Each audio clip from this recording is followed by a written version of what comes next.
Hi friends, তো নিয়ে চলে এসেছি আমি আমার নিউ ব্লগ, যেখানে তোমরা দেখতে পাচ্ছ আজকে 23শে জানুয়ারি নেতাজি সুভাষচন্দ্র বোসের 128তম জন্মবার্ষিকী। তো আমরা পাড়ার সবাই মিলে একটা ছোট্ট আয়োজন করার চেষ্টা করেছি। দেখতে পাচ্ছ সবাই মিলে খুব উৎসাহের সাথে আমরা আজকের দিনটা পালন করেছি। তোমরাও কিন্তু জানাতে ভুলো না যে তোমরা আজকের দিনটা কিভাবে পালন করলে। আমাকে কমেন্ট করে নিশ্চয়ই জানিও যে তোমরা আজকের দিনটা কিভাবে কাটালে। এখানে একটা ছোট্ট স্পিচ লেখা হচ্ছে, বাট কি লেখা হচ্ছে সেটা আর কিছুক্ষণের মধ্যে আমরা জানতে পারবো। হ্যাঁ, তো স্পিচ আমাদের হাতের সামনে চলে এসছে।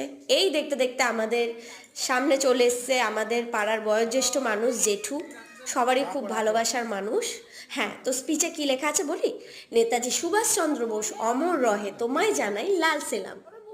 এখানে চলে এসছে আমার ছেলে স্পিচটা নিয়ে, সবাইকে দেখে সেও বলল আমিও স্পিচটা নিয়ে একটু দাঁড়াবো।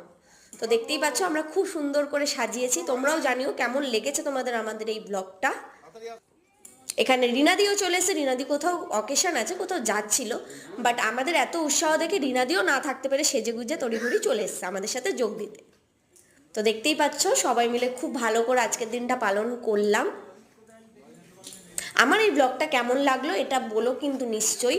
সাবস্ক্রাইব করো আমার চ্যানেলটাকে, লাইক করো অ্যান্ড শেয়ার করো। দাদু জেঠু সবাই চলে এসছে। দেখতেই পাচ্ছ সর্বশেষে আমরা একটা ছোট্ট পিক তুলেছি সবাই মিলে। আমার ব্লগটা কেমন লাগলো প্লিজ সবাই জানিও, একটা লাইক করো অ্যান্ড শেয়ার করো। Thank you so much.